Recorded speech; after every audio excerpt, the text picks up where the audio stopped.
Good day everyone. Ang topic natin ngayon ay Republic Act 9995, Anti-Photo and Video Voyeurism Act of 2009. An act defining and penalizing the crime of photo and video voyeurism, prescribing penalties therefore and from other purposes. Dito natin malalaman kung ano yung mga batas at kung ano yung mga penalties o mga pinagbabawal na dapat nating sundin. What is it about? The law makes it a crime to take photos of a naked person without his or her consent, and also to record a video of people having sex without their consent.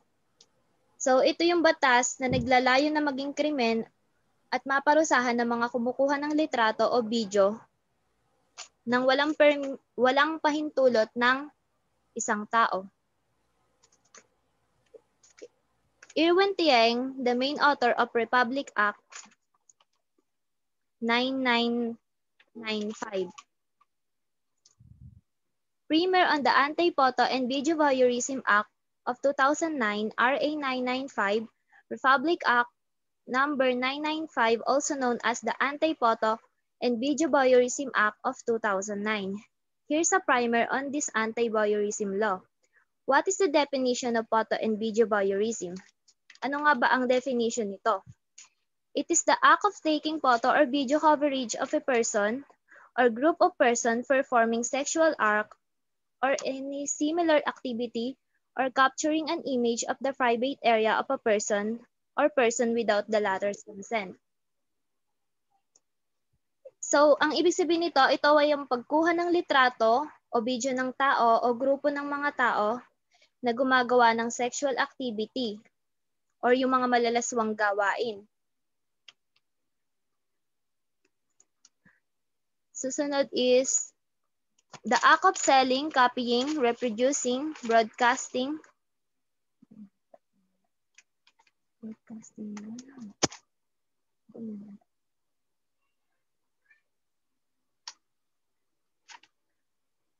sharing, showing, or exhibiting the photo or video coverage or recordings of such sexual act or similar activity through VCD, DVD, internet, cellular phones, and similar means or device without the written consent of the person involved, notwithstanding that consent to record or take photo or video coverage of the same way given such person.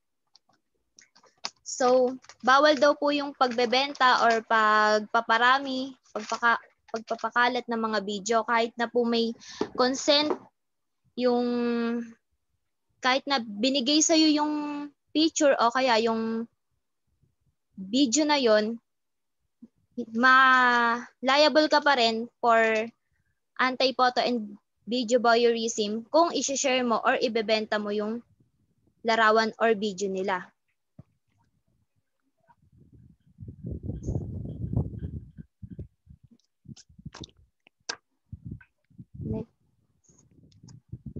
Specific acts prohibited and punished under Anti-Photo and Video Voyeurism Act of 2009. Mga partikular na pinagbabawal at parusa sa ilalim ng Anti-Photo and Video Voyeurism. Number 1, to take photo or video coverage of a person or groups of persons performing sexual act or any similar activity or to capture an image of the private area of persons such as the neck or undergarment-clad genitals, pubic area, buttocks, or female's breast, without the consent of the person involved and under circumstances in which the person has have a reasonable expectation of privacy. So, bawal na bawal po ang kumuha ng litrato or video ng tao na may ginagawang kalaswaan. Katulad na lang ng nakahubad, walang damit, lalo na kung walang pahintulot nito.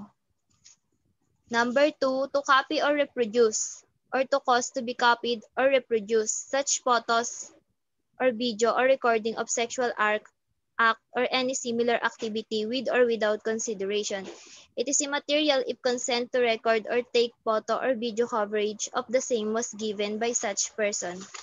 Hindi daw mahalaga kung ibinigay sa'yo nung tao na yon or may consent siya na makita mo yon or mapanood. Huwag mo lang daw, pag shinare mo yon o pinarami mo, pinakalat mo pa, magiging liable ka ng anti-photo and video voyeurism. Number 3, to sell or distribute or cause to be sold or distributed such photo or video or recording of sexual act, whether it can be original copy or reproduction thereof.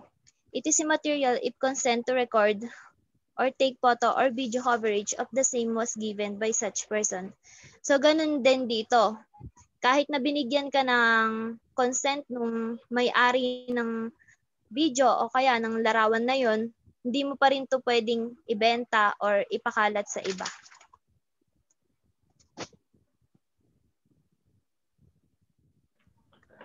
To publish or broadcast or cause to be published or broadcast, whether in print or broadcast media, or show or exhibit the photo, video coverage, or recording of such sexual act or any similar activity through VCD, DVD, internet, cellular phones, and other similar means or device, it is immaterial if consent to record or video to coverage of same was given by such persons. Sinasabi nga lang dito na kahit na binigay na sa yung picture o photo, wala kang karapatan o wala kang way upang ibigay ito sa iba o ipakalat pa. Di mo ito pwedeng ipakalat ng mga picture, broadcast sa media o ikalat man sa internet. The first act speaks of circumstances in which by a person has a reasonable expectation of privacy. What does it mean? It means circumstances in which a reasonable person would believe that she could wear this robe in privacy without being concerned that an image or private area of the person was being captured, or a private area of the person would not be visible to the public regardless of what that person in a public or private place. Sabi lang dito na kahit anuman yung suot mo, dapat hindi ka nila pwedeng kuhanan ng pasikretong litrato. Na kahit nasang public or private place ka, kahit ano yung suot mo, malaswaman o ano, hindi ka dapat nila kuhanan without your consent. What do you mean by private area of a person? It means the naked undergarment, glad genitals, public area, buttocks, or female breast of an individual. So, ito yung mga private area of a person na pwedeng masali sa photo and video voyeurism. If there's an undergarment, example, brief or panty covering the private part is still covered by law? Yes. Based on the definition above, the genitals, public area, buttocks, or female breast of an individual may be naked or clad with undergarment. So yes, kasali pa din to sa photo and video voyeurism, even na nakapanty or bra ka. Basta ito ay nagpapakita ng public area, buttocks, or female breast, nakakalat sa social media, it's still covered pa din to ng law. What if the photo shows the breast of a man? Is this covered by the law? No, the law only covers female breast. Sabi naman dito na pag lalaki naman ang may nagpakita ng chest or breast, ay hindi na to kasama sa law. If the photo shows only the side of female breast without the nipple, this is still covered by law. Yes, the term female breast includes any portion of the female breast. So dito naman sinasabi na pagka babae naman ang nagpakita ng breast, even na side lang ang kita dito without the nipple, still covered pa din ito ng law.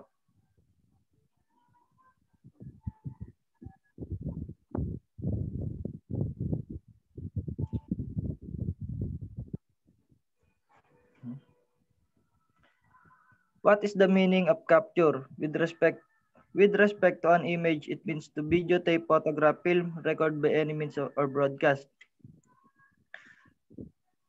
Image. What if the person was aware and consented to the taking of the photograph? Even there was consent of the taking of. If there is no consent to sharing exhibition, then the offending party would still be liable. So dito nga sabi nga ni Dansa lang kanina, even na public yung photo, na may consent ka na i-save to, you don't have the consent para i-share to sa public. At pwede kang maging liable sa photo and video voyeurism.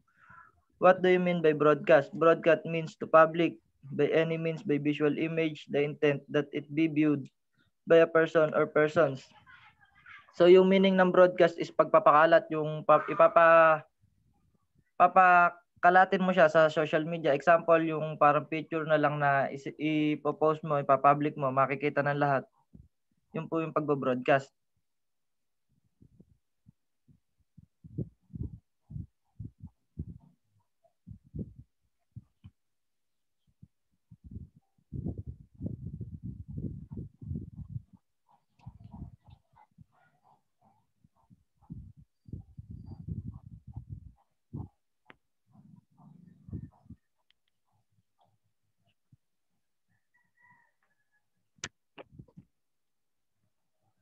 Continue, just Julius.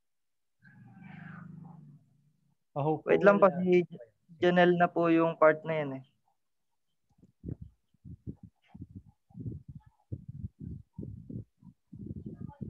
Is Mr. Jamonan still around? Janelle ba? Sinong? Janelle. Janelle po, sir. Janelle. Janelle. Sorry.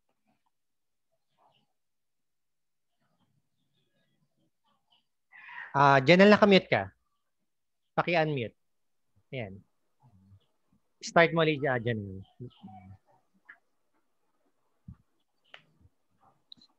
Are this material admissible in evidence?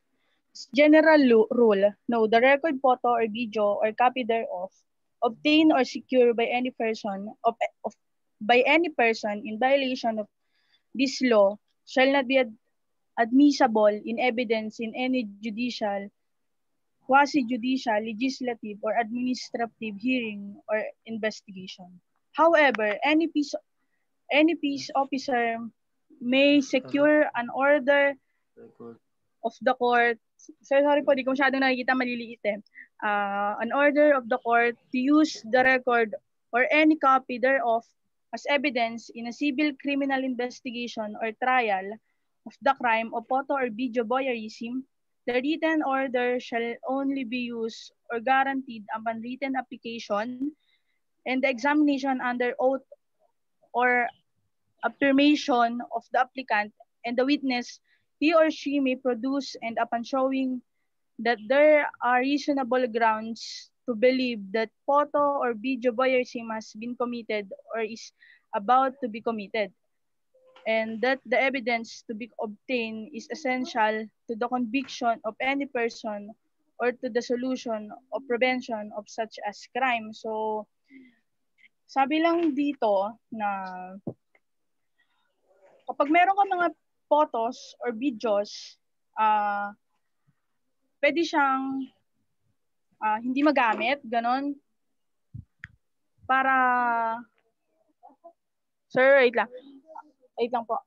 Wag mo na kayo maingay dyan. Pwede siyang hindi magamit kasi nga,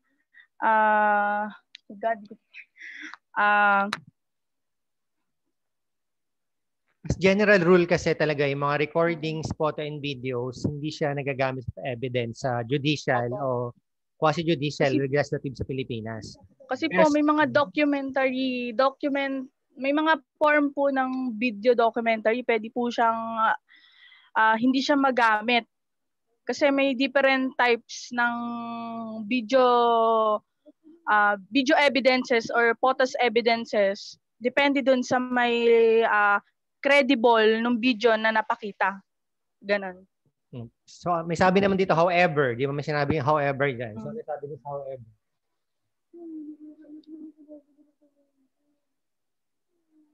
So, may sinabi naman dyan na may exceptions daw para magamit siya as evidence. So, kailangan lang daw na mag-secure ng order of the court na peace officer. Then, kailangan lang ng yung trial of crime of photo ng voyeurism po, kailangan nyo lang maglagay ng written order granted po ng application sa examination under oath para po mag-granted yung kanilang as evidence po. Kasi importante po yun talaga kapag ganitong anti-photo and video na may ebidensya po talaga. So yun lang namin sinabi dito sa part po na to.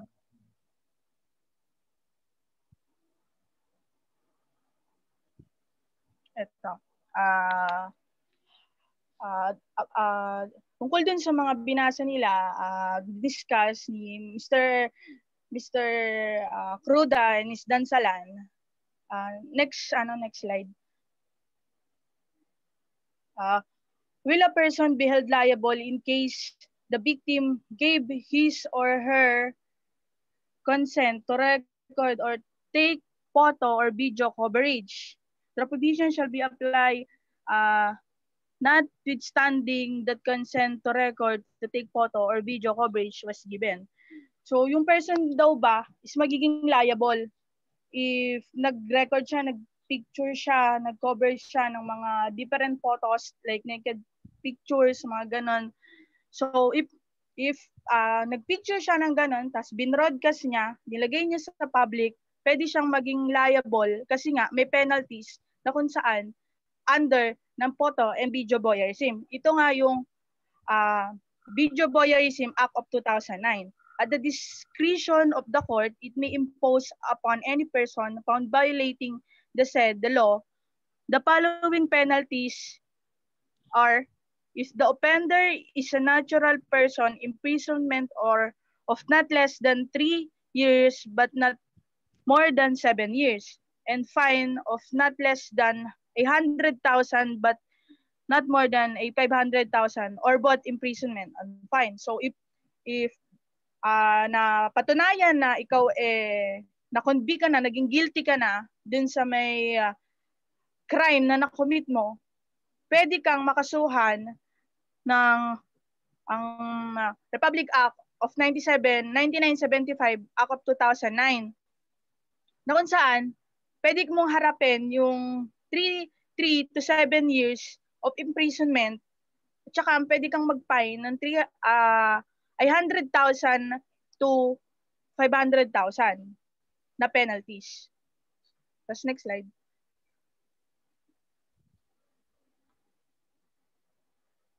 Next slide, please. The Anti-Photo and Video Voyeurism Act of 2009 was passed a solution to prevent the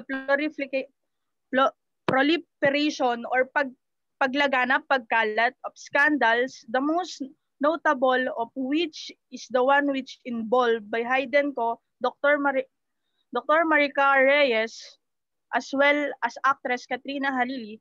The law itself provides that its main objective is to penalize acts that will destroy the honor, integrity, and dignity of a person.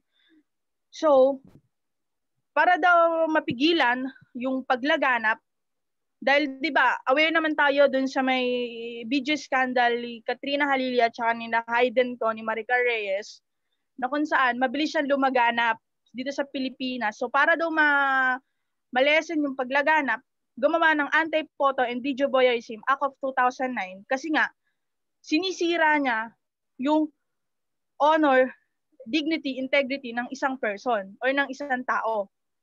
Next slide. Consequences. If a offender is a juridical person or juridical person, sila yung mga pwede nating silang masabi na mga subdivision officers, mga ganon. So, its license or franchise shall be automatically deemed or revoked and the person liable shall be the officer. So, for example, yung staff ng division officers, ay subdivision officers, ay nagkaroon siya ng, may nag-commit siya ng crime, ang pwedeng maging liable doon if hindi siya magkaroon ng proper connection dun sa mga mas nakakataas, magiging liable dun is yung mga officers na nakaupo. Bakit? Kasi nga nawalan ng control or nawalan ng silbi yung mga nakaupo. Ganon. If the offender is a public officer or employee or professional, he shall be administrative liable. Ito yung administrative liable. Ito na yung mga public officers. Like siguro pwede na ditong pumasok yung mga tawag dito, mga Government employee. Ano pa? Ayun, government employees, mga ganun. Pwede silang pumasok doon. So, pwede silang magkaroon ng administrative liability. So, next, if the offender is an alien, alien means a foreign person o mga dayuhang tao. He or she shall be subject to deportation proceeding after serving his or her sentence and payment of fine. So, di ba, doon sa may discussion ni Sir, doon sa may IT natin, nabanggit niya doon yung bakla na nag-rape ng bakla na taga US. So, na-convict siya dito dahil I think hindi niya naman nayari yung yung sentence sa kanya dahil nga nagkaroon ng kasunduan yung Philippines saka yung US, na-deport na siya. Napunta na siya doon sa kanila. So, next slide.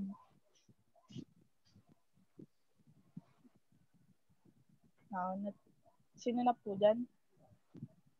Makakat na tayo in 1 minute. So, yung susunod, ikakat ko na muna siya. Tapos, yung susunod na lang po after natin na same link lang naman din po ng Zoom. Sige po.